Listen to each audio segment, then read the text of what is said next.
It's all beautiful. Everything is so beautiful. And this is a beautiful sight for any shop owner. The aisles at Just Furs packed with doctors doing some last-minute shopping. The owner says she's been waiting for this for months. We always know it's going to be much busier than usual, you know, when we know there's something going on in Yellowknife. So it's great. It's always means an increase in sales. At the Visitors Center, Yvonne Quick doesn't know exactly how much money the conference brought in. She figures it's in the millions. And these people wanted to see Yellowknife. They went to everything. There wasn't a vacant room in the city. Taxi drivers were running extra trips, and local art was in high demand.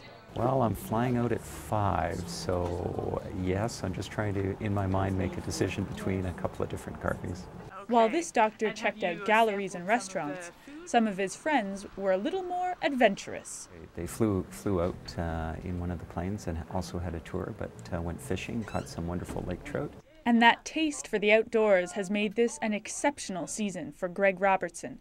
He's been a guide for about 30 years, but he says he's never seen an August this busy. I've taken about 40 people out, and I bet you, I would say most of them were doctors, or there's some family with them. So I always felt safe out there if anything would happen because we were in good hands. And the new president of the CMA couldn't be happier with her host city. It was fantastic success, yeah. You know, we had just overwhelming comments from all the people that we've came up here, all our delegates. Many people said it's the very best general council they've ever been to.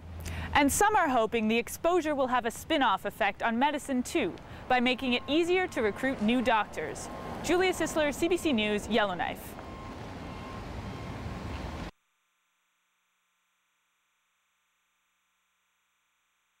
Daycare is trains, games, and fun for young children, but it means big bills for their parents.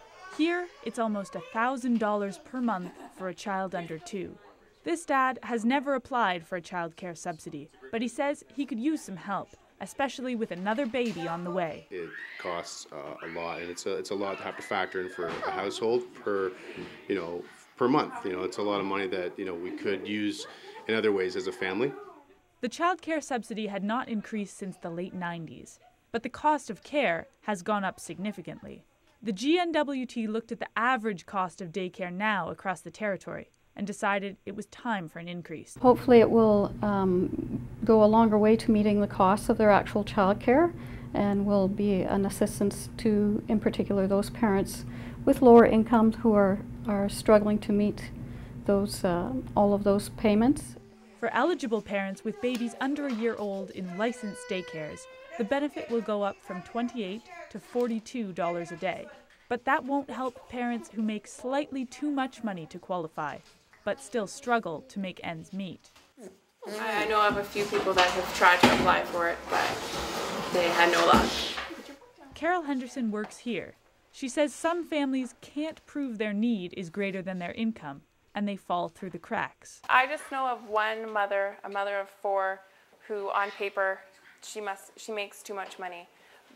But I don't see how a single mother of 4 could make too much money.